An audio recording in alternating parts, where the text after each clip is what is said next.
parmi celles et ceux qui allaient découvrir Frontignan TV. Et oui, c'est parti, c'est une nouvelle aventure. C'est comme une naissance, c'est une naissance d'ailleurs.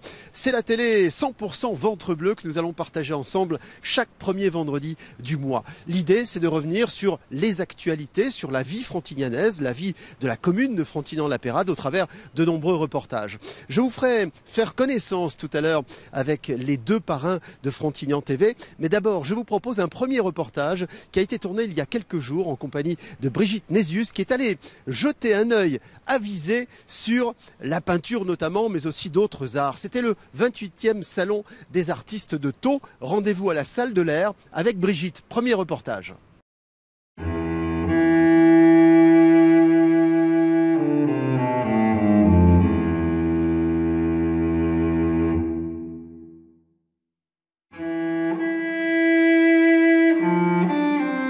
Bonjour, alors vous êtes présidente de l'association culturelle et laïque frontignanaise qui organise le Salon des artistes de Thau. Alors, en quoi consiste cet événement ? Alors cet événement consiste à regrouper tout un tas d'artistes dans toutes les catégories, abstraites, techniques diverses, figuratifs, classiques, sculpteurs. Et on organise un concours avec 4 catégories. À l'issue de ce salon, il y aura le premier prix qui est le prix de la ville. Il gagne les 2 premiers, un peintre et un sculpteur. Une semaine d'exposition avec toute la publicité médiatique. Et puis après, 4 prix dans chaque catégorie. Alors peinture et sculpture aussi. Peinture et sculpture. Alors vous me disiez tout à l'heure que vous manquez un petit peu d'œuvres de sculpture. On manque énormément de sculpteurs tous les ans. Cette année encore, je n'en ai que 6. J'ai dû faire appel à tout un réseau, mais pas assez, toujours pas assez de sculpteurs. Donc vous faites un appel ? Je fais un appel pour beaucoup de sculpteurs l'année prochaine.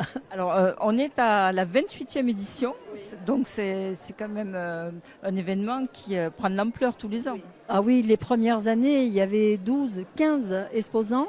Cette année, nous en avons 57, avec un niveau important quand même, un très très beau niveau. C'est toute la France ? Non, pas toute la France, mais tout le bassin de Thau et un peu plus.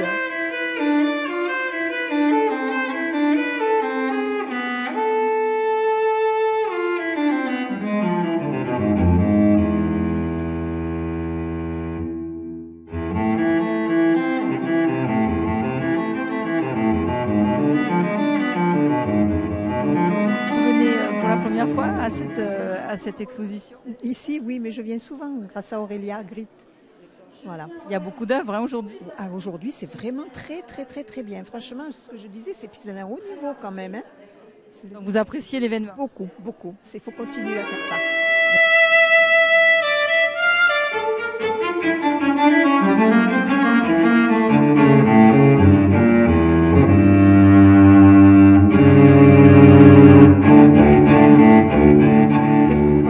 Cet événement ? C'est très bien que les artistes ont le choix de pouvoir montrer leur travail. C'est une chance pour eux de pouvoir montrer un travail et de se comparer à d'autres. C'est la première année que vous venez ? Non, moi c'est plusieurs années. J'ai été invité d'honneur à ce salon. Vous êtes peintre ? Oui, tout à fait. Donc oui, c'est bien que les gens se confrontent. Ça donne des avis différents et c'est bien que les artistes se rencontrent aussi entre eux pour pouvoir échanger aussi sur leurs recherches. Et l'événement donc vous plaît ? Oui, c'est un très bel événement et il n'y en a pas déjà beaucoup dans le coin, donc c'est déjà bien que les artistes puissent se rencontrer.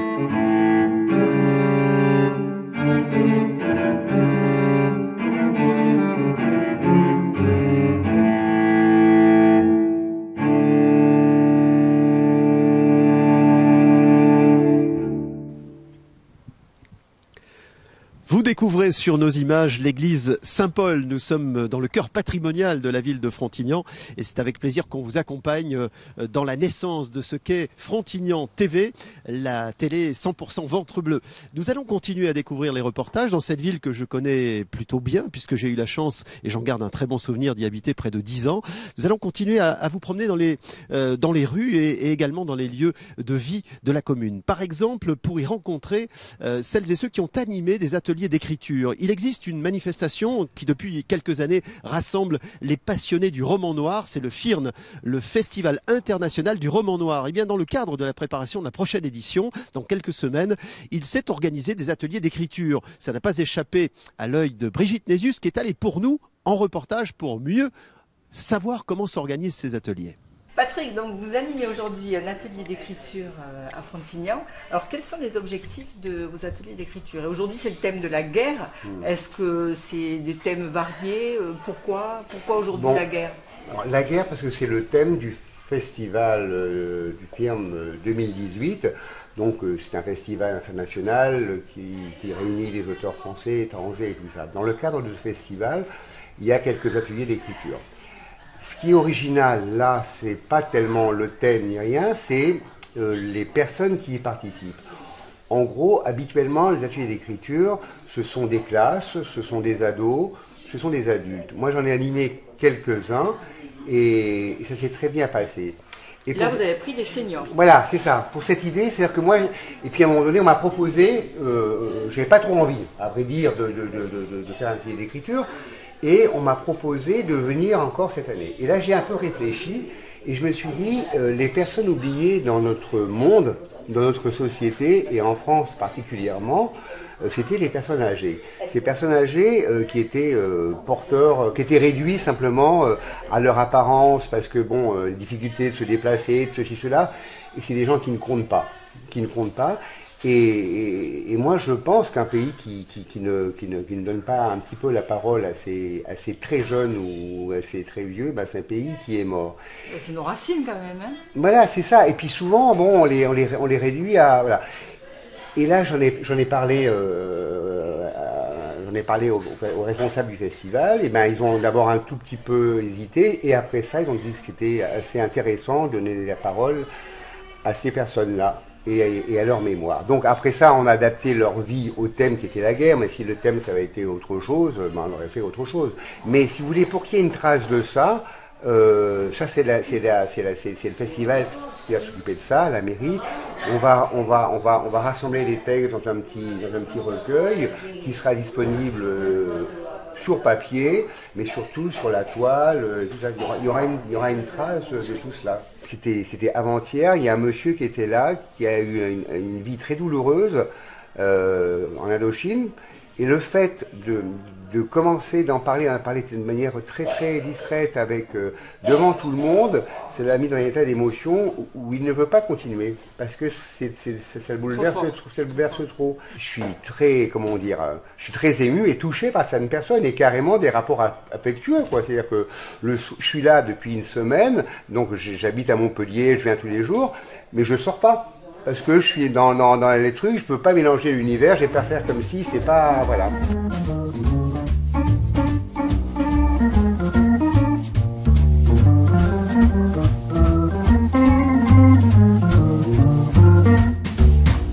Alors vous êtes élu aux personnes âgées à la mairie de Frontignan, donc que vous inspirent ces ateliers d'écriture? Moi, ces ateliers est vraiment l'opportunité pour ces personnes de parler de leur passé. Et ce qui est formidable, ce sont des gens qui souvent oublient, hein, ils ont des problèmes de mémoire, etc. Et là, le passé revient en force. Ils parlent des événements, comme cette dame tout à l'heure qui avait 3 ans et qui a une mémoire extraordinaire. À 3 ans, moi, je ne pense pas me souvenir de ce que j'ai vécu à 3 ans. Elle a raconté sa guerre d'Espagne, mais à sa façon. Et c'est très, très touchant. Parce que ce sont des personnes qui ont une vie, un passé. Et l'opportunité qu'ils ont d'être en maison de retraite, c'est que ce sont des personnes qui viennent de divers horizons et qui peuvent parler enfin de choses communes, quoi. Et ça, c'est vraiment très important. Ils partagent en fait leurs expériences. Là, c'est plutôt des expériences douloureuses. C'est pour ça peut-être qu'ils ont été marqués et qu'ils s'en souviennent encore. Tout à fait. Et donc, ça permet justement d'évacuer ces sentiments. Alors, c'est sûr, je pense qu'ils ont passé quelques nuits difficiles parce que ça remet en question un tas de souvenirs. Mais en même temps, la parole se libère et je crois que c'est important. Cette maison de retraite où il se passe beaucoup de choses, il y a beaucoup d'animations. Et ça, c'est une animation intéressante qui parle de leur vécu. C'est pas quelque chose qu'on leur impose, c'est quelque chose qui sort d'eux-mêmes. Et je crois que c'est ça l'important, c'est que la personne se sente concernée et enfin parle d'elle-même. Et c'est une très très belle expérience que d'avoir mis en place cet atelier d'écriture, je pense. Et je me rappelle qu'il m'avait fait une robe noire, toute noire. Voilà. Pour le deuil de ma mère. Et je me rappelle de l'enterrement de ma mère. Je sais dans quel cimetière elle est, mais pas l'endroit. Vous êtes au bon endroit, c'est Frontignan TV que vous découvrez pour la première fois et qui va vous emmener chaque mois sur les traces de la vie frontignanaise. Je suis avec Jean Garret qui est vice-président du Frontignan Tau Handball. Regardez ces escaliers magnifiques de la salle Voltaire que nous allons descendre avec Jean pour dire un mot évidemment de ce club emblématique de la commune, le club de handball, un sport qui est très prisé ici, Jean. Ben oui, actuellement c'est je pense le club phare de la région, du bassin de Thau. Et voilà, nous avons des excellents résultats. Et je pense qu'on ne va pas s'arrêter là. Voilà. Bon, on va faire connaissance avec une partie de l'équipe, en tout cas quelques membres emblématiques. En attendant, quelle est l'actualité cette année du club? Est-ce que ça se porte bien à tous les niveaux, dans toutes les, dans tous les échelons de la compétition? Nous avons notre équipe phare masculine qui évolue en National 1. On a été donc... On est actuellement deuxième du championnat, ce que c'était inespéré pour nous, pour une première. Et donc du coup, le maintien assuré pour cette année. Des projets pour essayer de construire au niveau de cette équipe, de stabiliser financièrement un petit peu pour pouvoir éventuellement dans quelques années aller peut-être un niveau au-dessus. Mais pour le moment, on va essayer de structurer avant tout. Et les filles qui sont en National 2 et qui sont en phase de monter en National 1 cette année. Donc ça veut dire qu'on aura, je pense, si tout se passe comme on veut, on sera le seul club, je pense, de France à avoir deux équipes, filles et garçons, en National 1.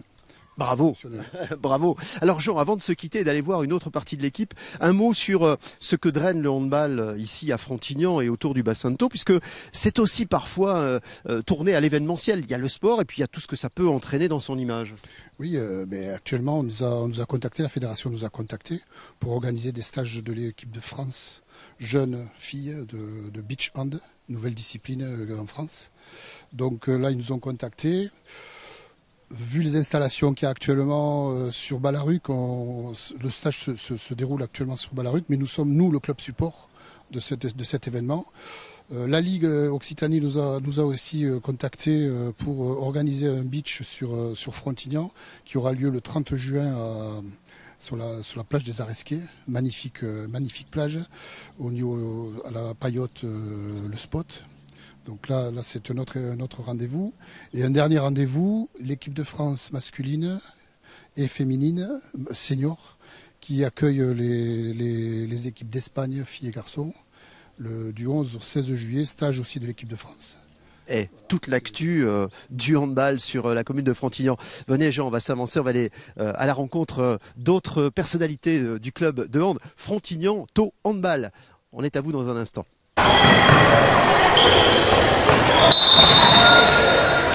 Coucou, je suis là. Là, je suis juste là, derrière le parasol rouge. Bon, vous m'avez suivi, hein. Vous avez vu, on a même assorti la bonnette au parasol rouge. Nous sommes sur l'une des places emblématiques de la commune. Il s'agit de la place qui est installée devant l'hôtel de ville. Ça, c'est un endroit privilégié aussi au cœur de la commune. Alors, je vous propose dans le prochain reportage d'évoquer un sport qui peut être un peu confidentiel, qui est un sport de loisir, mais qui peut être aussi un sport de compétition. Nous allons parler de billard, puisque s'est organisé il y a quelques jours une compétition de billard. Ce qui est très étonnant, enfin très surprenant, mais surtout très difficile, c'est de déplacer un billard. Eh bien, nous, on en a vu déplacer plusieurs. Pour déplacer un billard, il faut des gars costauds, on les a trouvés. Enfin, c'est Brigitte Nésius qui a mené l'enquête et qui a trouvé les costauds qui ont bougé les billards du camion jusqu'à la salle. Regardez. Pourquoi sinon on peut pas le... Non, parce qu'il est posé même sur la palette. Donc faut juste qu'on le soulève en fait. On peut frapper les jambes. Prenez le poignet. 3. Et après on lève. Allez. Allez, avance. J'ai pas d'entrée dedans. On est en retard, oui. Nathalie, bonjour. Alors, vous êtes présidente de l'Horizon Club Billard. Alors, vous organisez ce week-end le premier tournoi sur Frontignan. Oui, tout à fait. Donc, c'est une première pour les muscatiers. Un tournoi national qui se compose d'environ 500 joueurs. Il y aura les meilleurs joueurs français qui seront présents, le champion en titre. Nous avons également des champions d'Europe qui ont gagné le week-end dernier, qui seront là. Une belle cérémonie sera dimanche après-midi. Voilà. Donc. Alors votre club comporte beaucoup d'adhérents. Le billard, ça intéresse à Frontignan? Tout à fait. Frontignan est en pleine extension.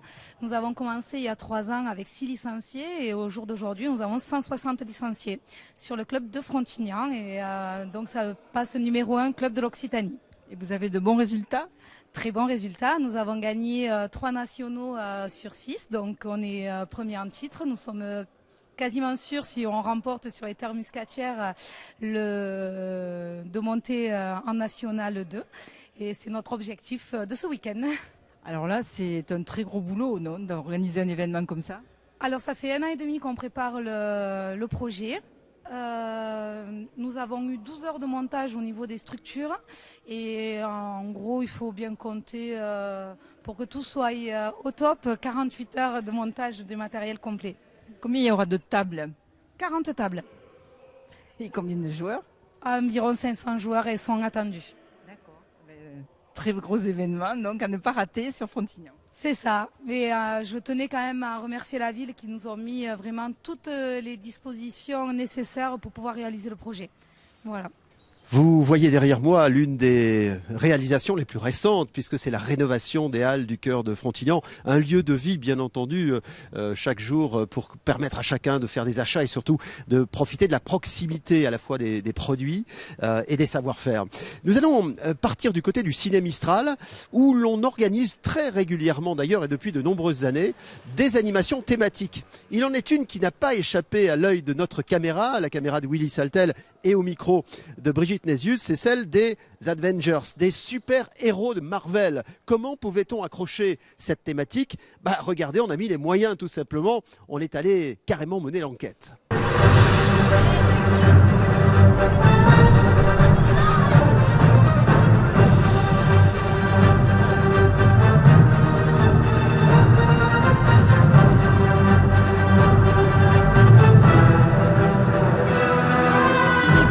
Tu es un super-héros, mais moi j'ai trouvé encore mieux. J'ai trouvé Batman et Wonder Woman qui organisent un événement aujourd'hui à Frontignan, un événement qui s'appelle...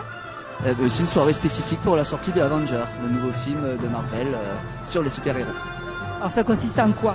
Alors, comme vous avez pu le voir, on fait des regroupements de pas mal de stands. Donc on a des cosplayers en fait qui se promènent pour prendre des photos avec les personnes. Et on a des stands de jeux, des expositions, des Lego, à manger un peu typique américain, et puis des petits ateliers de fabrication avec les enfants. Alors votre association, elle s'appelle comment? Sci-Fi Team. Et qu'est-ce qu'elle fait, à part de genre d'événements comme ça? Alors, on apprend à faire des cosplays, enfin des costumes en fait. On a des réunions où justement Alexandre nous explique, parce que du coup c'est tout Alexandre qui nous explique son savoir. Et entre cosplayers, on s'entraide également. On se donne des petites astuces, comment faire pour coudre la cape ou pour apprendre à faire des armures. Beaucoup d'adhérents? Oui, quand même. Combien maintenant d'adhérents? 35. 35, la majorité ce sont des Frontignanais, autrement bon c'est des Sétois, quelques Montpelliérains, parce qu'en fait on est la seule association de ce type dans l'Hérault. Donc en fait il y a 3 associations dans le Languedoc, il y en a une, enfin le Languedoc, Occitanie, il y en a une sur Amélie-les-Bains, une sur Orange et ici. Donc vous faites un appel au peuple? Oui, et surtout aux passionnés, parce que nous on recherche surtout des passionnés, parce que ça prend quand même du temps. La fabrication, du coup, comme disait Wonder Woman, les costumes. Et puis après, on fabrique aussi des décors, des gros vaisseaux spatiaux. On collectionne les consoles de jeux, les vieilles consoles de jeux rétro gaming. On intervient dans les médiathèques, dans les collèges. Et on intervient surtout dans les conventions. Alors, c'est des regroupements de passionnés avec des boutiques.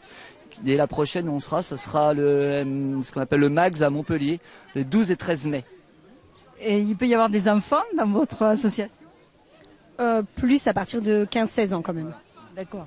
Alors le prochain événement en mai, mais après le 12 et 13 mai, donc on sera à Montpellier. En fin de semaine, là on est sur Orange, parce qu'on a une convention à Orange. Et après pour les Frontignanais, on va être présent une semaine. Donc la semaine du 14 au 19 mai, on est à la médiathèque de Frontignan avec une semaine spéciale Star Wars. Donc il y aura des décors de Star Wars, des jeux Star Wars, une expo Star Wars et un gros Faucon Millenium qui fait 3 mètres de Star Wars.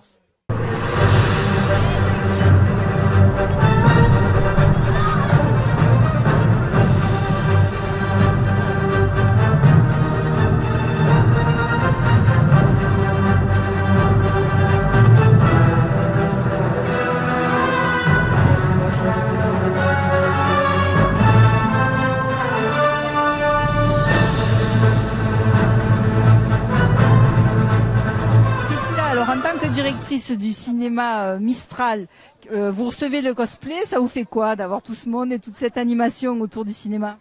Ça me met en joie.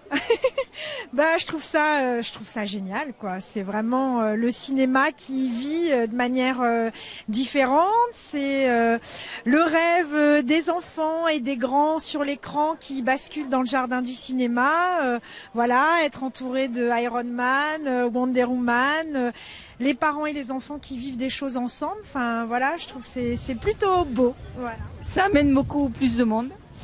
Oui, ça amène du monde, bien sûr. Alors bon, ce soir, c'est la sortie nationale d'Avengers, donc il y a toujours du monde les mercredis soirs comme ça, mais oui, ça amène bien sûr plus de monde. Ça amène des gens qui connaissent peut-être pas le cinéma à découvrir ce cinéma, donc bien sûr, c'est une vraie plus-value pour le cinéma, ouais. Et dans une ambiance décontractée, familiale, donc c'est vraiment très chouette, ouais.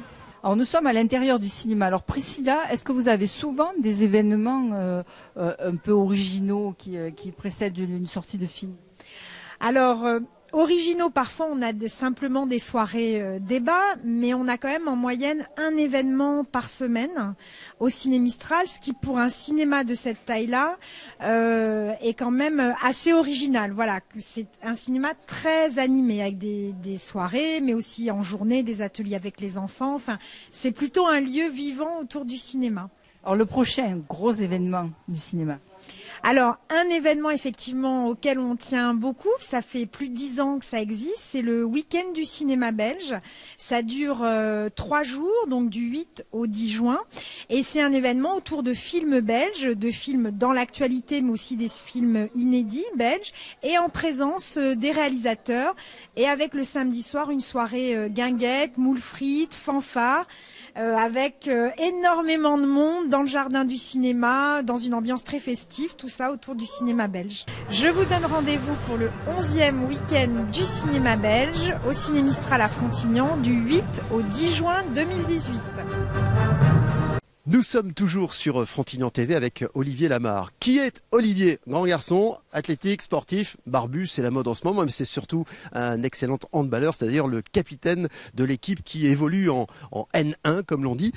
Olivier, une belle saison en perspective cette saison? Une très belle saison. On a réalisé un championnat où on ne s'attendait vraiment pas à être à ce niveau-là. On a pas très bien commencé, mais on n'a jamais perdu espoir et on a réalisé de grandes performances et on est très content de notre saison jusqu'à présent. Il nous reste encore 4 matchs, mais pour le moment, on est satisfait de notre saison. On va suivre ça de très très près. Alors, quand on est capitaine, on a une mission. Et la mission, elle est complexe. Hein. Être capitaine d'une équipe de handball, c'est quoi? Il faut montrer l'exemple à ses partenaires, être le relais du coach, être là dans les moments difficiles. Surtout être là dans les moments difficiles, savoir recadrer ses coéquipiers parce que par moments on peut se laisser aller, on a l'impression d'avoir pas mal de choses d'acquis alors que rien n'est acquis, toujours se remettre en question.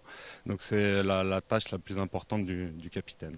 Et dis-moi Olivier, le handball depuis quelques années, c'est le sport français par excellence, des résultats incroyables au plan international. On voit en ce moment dans les phases finales de championnat d'Europe des clubs français. Enfin le hand, ça marche bien en France. Le handball, c'est le sport national de référence pour moi à l'heure actuelle, que ce soit au niveau de l'équipe de France qui a tout gagné. Maintenant les clubs, on s'aperçoit qu'il y a 3 clubs au Final Four de la Ligue des Champions, c'est extraordinaire. Certes, on n'a pas la popularité du football, mais on s'est créé une renommée qui persiste sur le plus grand public possible. Olivier Lamarre, le capitaine de l'équipe qui évolue en N1. Je vous fais une confidence. Enfin, je vais demander à Willy qui est derrière la caméra de vous faire cette confidence. Olivier, tu bouges pas, hein, tu bouges pas. Voilà. En fait, bon là maintenant on peut le dire hein, parce qu'il n'y a plus personne qui regarde et qui écoute. Hein. Et tu mesures combien? 1m95. Et je me disais quand même c'est bizarre, je me sentais vraiment plus petit. Ah non, vous avez vu ça? Bon, je suis pas d'accord. Allez, dans quelques instants, on continue à vous parler de handball sur Frontignan TV. À tout de suite.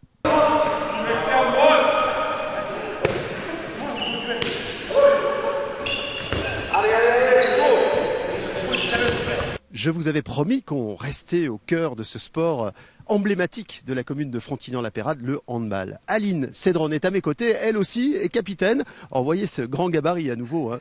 Aline, on est ravis de vous tendre le micro de Frontignan TV. Alors là aussi un rôle important qui est celui de capitaine, que vous endossez depuis combien de temps? Ça fait pas mal d'années maintenant, je dirais pour moi à peu près, ça fait 8 ou 9 ans que j'endosse le rôle de capitaine avec mon ancien entraîneur qui était Louane Loumois et avec la reprise en main d'équipe de Manuel Ailier. J'ai gardé ce rôle-là de capitana, un rôle que j'endosse des fois avec facilité et d'autres fois un peu moins parce que ben voilà, il faut être soit consensueux avec son propre personnage mais aussi avec ceux de l'équipe et toujours porter ce flambeau qui permet à l'équipe de garder une certaine cohésion et vouloir toujours aller plus haut et se battre quoi qu'il advienne. Le handball masculin est en haut, est au zénith, ça marche fort bien sur le plan national, international, ici vous-même à Frontignan. Le handball féminin, c'est la même chose, hein. On a quand même des équipes fortes au plus haut niveau. Bien sûr, tout à fait, sachant qu'en plus là l'équipe de France féminine a été championne du monde cette année, donc on n'a pas encore le palmarès des garçons, mais pourquoi pas l'atteindre un jour. On a une belle équipe, après le hand commence à se populariser davantage, il manque de la médiatisation certainement, mais bon pourquoi pas, ça reste un beau sport dans tous les cas. Et la médiatisation, elle est là avec Frontignan TV. C'est pour ça que nous voulions vous avoir à notre micro, en précisant qu'ici à Frontignan, le sport a une grande importance. D'ailleurs, depuis plus de 20 ans, il existe une manifestation au mois de décembre qui s'appelle les talents sportifs, où l'on décerne très régulièrement des médailles à celles et ceux qui le méritent. Et je dois dire qu'ici, il y a un vivier sportif tout à fait incroyable.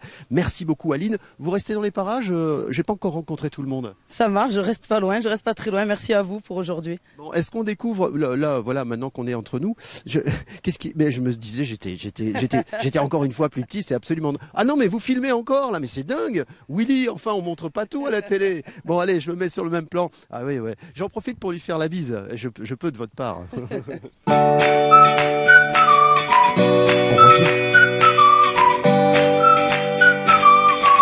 Nous sommes presque au terme de cette première édition de Frontignan TV, mais juste avant de vous quitter, j'aperçois Aline et Olivier qui sont toujours dans le parc, je vais essayer de les rattraper. Aline, Olivier, pardon les amis.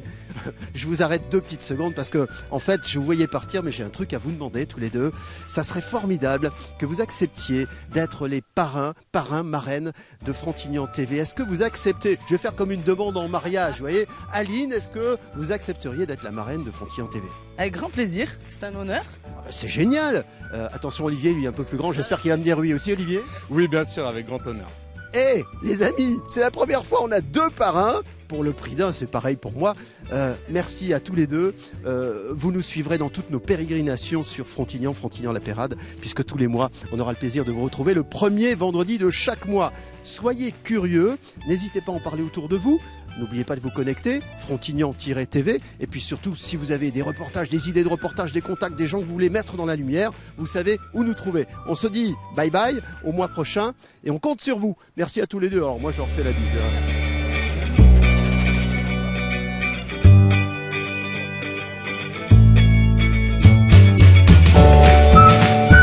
Presque au terme de cette première édition de Frontignan TV. Alors avant de vous quitter, je m'aperçois que Aline et Aline.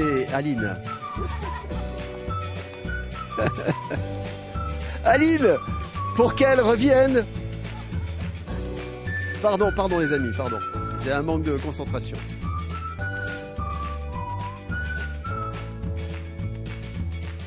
Nous sommes... Oui, je vais y arriver.